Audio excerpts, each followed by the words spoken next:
Senator Marco Rubio joins us. Good evening, sir. Good evening, Greta. Well, that's not all the president said today about Republicans. He's blasted you for spending all your time repealing the Affordable Care Act, Obamacare, and he also says you're just spending time seeking cuts for the wealthy. What do you say? Well, I think he's right about one thing, and that is we should be on the side of people that are struggling to make a living. The problem is that while his idea might poll well initially, it doesn't actually help people who are trying to get ahead. Here's the fundamental fact in the real world. If you own a business that can't really raise prices and you have workers and now you have to pay them more federally mandated, you're going to have to find that money from somewhere. And for some people, that means they're going to lose their job or their hours at work. That's just a fact. It's not me saying it. The Congressional Budget Office has told us that. So I can't support anything that would actually cost people jobs, especially given this economy.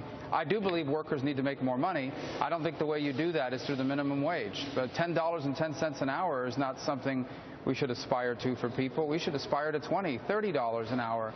And the way to do that is to create changes to our laws that make America a more attractive place to invest and to innovate, and also helping people to acquire the skills they need for the better paying jobs of a new economy.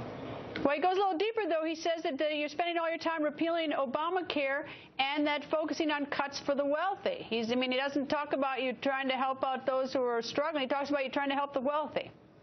Well, again, this goes back to the same rhetoric of class warfare that they always rely on. The truth is he's been president for 6 years. The very people he ran claiming to want to help are worse off today than they've ever been. Record numbers of people on food stamps, record numbers of people dependent on government.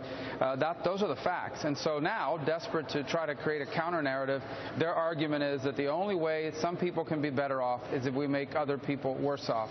The good news is that in America we have free enterprise, and free enterprise means everyone can be better off without making anyone worse off. That's what's made us different from the rest of the world. I wish we had a president that actually believed that.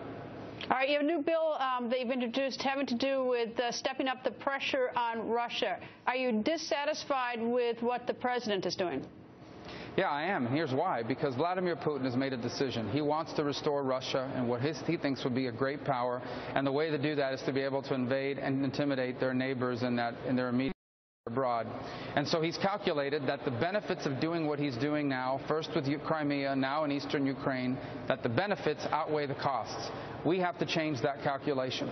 And that's what these sanctions are all about, is imposing costs to sectors of the Russian economy and individuals in the Russian economy, including Vladimir Putin, so that they can finally determine that the price they're paying is too high. All right, if it doesn't go your way with the increased sanctions, but whether we stay with what the president has done, what do you expect will happen?